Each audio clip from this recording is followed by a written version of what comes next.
Hello, good morning. Corey here, coming in to do the energy update for this new moon energy that we have today on the 7th. And so this is May the 7th and 2024. And we're in a Taurus new moon. And this new moon energy really truly is one for the ages is kind of what I'm getting. It's one for the ages. It's one of those moments and times, and I keep picking up Eden. I keep picking up the Garden of Eden, and I keep picking up Eve, um, and seeing Eve, and seeing the evolution of the Garden of from the Garden of Eden. And so, what I'm getting with this new moon and this Taurus is there is a determination that's with it. There is a drive. It's awakening that sense of passion. So it's like we're being given the apple, like it's being handed to us. Um, and it goes back to my monthly message when I spoke about the snakes, like the apples, the snakes, the apples, the snakes. And so it's the essence of, Eve believed to be the second wife. Lilith was apparently the first wife. Now, these are all wise tales. I mean, we really don't know, but we can fight over it. It's amazing how we really don't have absolute guaranteed proof of all of these things and all of these people and how this ever existed. But yet, society can spend a lifetime causing it to be a divide and a fight and so many other things. And so, but I'm picking up the energy of the story. I'm picking up that time. So we are in a time of absolute new beginnings. We're in a time of where we are at the gate and the door of choices. And those doors of choices is sometimes people say, absolutely don't do this. You should never do this. Stay safe. Don't ever take a risk. Don't take a chance. And you do take the safe path, take the safe route. That's ego.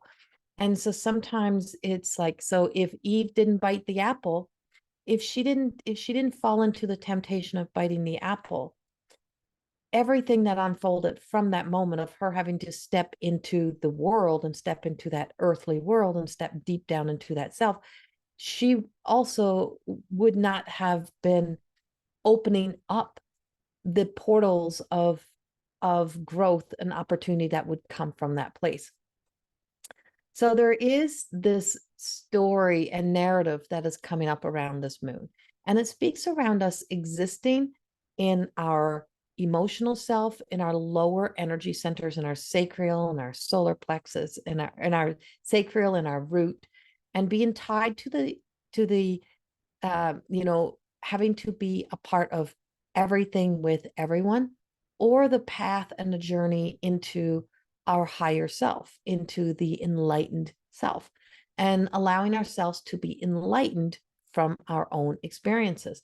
So, what's been challenging in our lives may have been the things that enlighten us to open up new pathways and passages into new projections and directions in our lives over the years. And so everything that is of our past and our past choices and decisions that may not look like it was of the highest good, but may have led us on a path towards our highest good. And so this energy is really, truly speaking to us today in such a way that's saying, you may be this story, you may have this story, and you may have that story, you may have taken this path and that path, but either which way, all paths leads us kind of back. And so there's only one ending. So everything leads us to the end, and everything leads us to the one destiny. So no matter the path, it is the one destiny. But it is so easy to leave the path that is our truth and our direction, and to get lost and tangled in the weeds of life and get tangled up in listening to the shoulda, coulda, wouldas. And the more we listen to the shoulda, coulda, wouldas, the more we fall away from having to know that, yes, it may be challenging, it may be struggle, it may lead us down this way and that way, but ultimately I'm here for the experience. And so the experience is, is all these experiences are here waiting for us. And we can't really look into our past experiences and hope to re-experience those again, because you can never experience something again, no matter how hard you try. You'll find out that it's very disillusional, right? To get ourselves caught in that energy, because then we're always setting ourselves up for disappointment, because nothing is ever the same. What happened in another experience is not going to happen in this experience. You're not going to have the same connection because it is no longer the same experience. Something is very different. This is the opportunity for new beginnings, for new paths, to sometimes where we have to step out of our comfort, step out of our Eden, not play it safe, not do all of the so-called right things, but to be willing to take some risk, to jump into something new, to say yes to something that maybe you have been scared to say yes to before. And take that chance that that you're going to be called the Lilith, that you're going to be judged, that you're going to be mocked, that you're going to be made fun of, and just say, you know what, too bad. I have to stay true to what it is that I know within myself that I need to do, and I need to take this path. And so, who is that I? That's always our biggest question. Is it still trying to feed the hungry ghost? Or is it really truly taking the step in the pathway to exist more in alignment to your higher self, into that calling, into that truth, into that knowing? And it's so easy to get back. And so here we are in like a rebirth. We're in a beginning of a new stage. We're in the beginning of new times. We are in the beginning of opportunities, and there's always endings and beginnings that are taking place. Is the world the ideal climate to be happy and full of joy? No, but why can't we be filled full of joy, even though the world is not the ideal client? Why can't we stay in the optimistic energy? And so there is a lot of really truly believing. And I wrote this morning in one of my new books, and I'm like, if you get covered in fleas, know that you're chasing the flies. Know that you're chasing the monster. You've gotten too close to the monster, right? It's like, stop chasing fleas and start attracting butterflies, right? And that's, if you stop chasing fleas, if you stop chasing the monsters, you will not get covered in the fleas. If you start chasing, if you start attracting the butterflies, then you have become this, you're in that sweet spot, in that place within you, in that knowing. So when the fleas, on that monster energy and chasing that monster, you get itchy, you get irritated. You're like, why is this not working? I thought this was going to work. I thought I was going to be happy. Why is this person not doing what I want them to do? And it's because you're trying to feed that hungry ghost. You see the monster and you're like, I'm going to turn that monster into something good. I can make that person so kind, so lovable. I can be the best version of me, but I love them. I love them. Or in our own self, I'm just going to prove to everyone I'm sick of being left out. I'm sick of being not seen, and I'm going to go be seen and blah, blah, blah. Who's talking? Who's talking? And what are you chasing? What are you chasing? And that language and that conversation, it does come from a place. It does hold some truth. But is it the truth that leads us to living and walking the way of a beautiful life on the path to the one destiny? Is it the one that gives us opportunity to see and explore beautiful scenery and beautiful things? Or is it the entrapment story? Is it what traps us and holds us so that we go into the dark and we get into the darkness? And this new moon brings us into that darkness. It brings us into that darkness within ourselves so that we can start to see that there is a light, and there's a light at the end of the tunnel, and there's a light within us, and there's something more. And so when we start to attract the butterflies, is that we exist in the sweetness. We're at the nectar. We're at the place of where we start to realize that if I just sit, the butterflies will come. I don't have to grab them. I don't have to chase them. I don't have to chase a butterfly. If I create the beautiful garden, the butterfly will appear. And so there is a bit of a butterfly effect. There's a bit of a flea effect. There's a bit of, and I've been writing about this all morning. And so, yes, this is me coining this conversation and really including it in my work.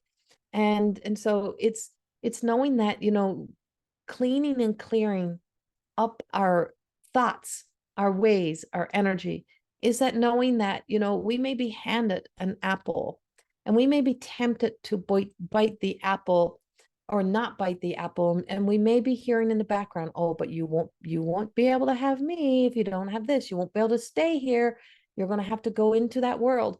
And so there's this, as we're growing and evolving, we're not here to drop back down, to drop back, go back down into the basement. We're here to keep evolving. And sometimes when we fall, we only fall to the level we're at. We only fall to the floor of the level. We don't tumble all the way back down if we've been doing the work. And so that fall from the grace may mean I may have just fall from the clutches. I may just be falling from the clutches of what's been holding me, from the entrapment story. I may be getting out of there. And if I can get myself out of there, then I can get myself up. I can rise back up. I can get to that place. I have to dream. I have to really truly dream into a reality, this vision of the self that is of that higher degree. And so this higher degree of the self is the one that is not responding to, oh, you make me feel this way. Oh, who do you think you are?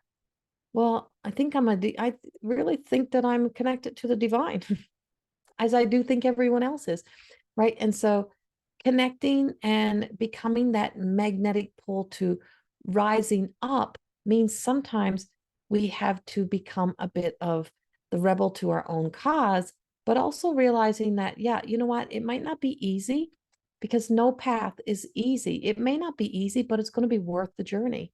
And that's a huge part of the healing. In stepping into the healing, it has not always been easy, but it has been worth it. And that is the biggest message that they have for us today, is it may not be easy, but it shall be worth it.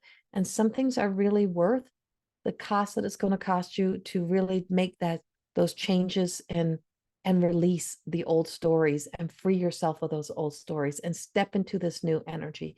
So as you move forward through this new moon energy, is that, yes, this is a time of where we step into the darkness, and that we step into this place of where we hear the shadows talking. We can hear the conversations, but do we go back and try to convince and validate that old energy? Or do we allow the shadow to walk through the path of love to rise up? There is room and space for us all on the higher levels, on the higher plane. There is no lack. There's nothing that is missing there. There's enough room for us all to exist there. It's just we believe the stories of the lack, the fear, the shoulda, coulda, wouldas, how don't let anyone get there before you. Remember, we all have one destiny. And this is a beautiful opportunity to find the light in the dark, to go into the depths and just say to ourselves, do I want to keep feeding the hungry ghost? Do I want to keep chasing the monsters? Do I want to keep trying to hug that monster? Or do I really want to become that nectar, that sweetness that attracts the butterflies, and just vibrant, beautiful, and really truly existing in our truth? That's the message we have for you. I hope it resonates. I send you so much love and light, and I will see you in the next message. Bye-bye.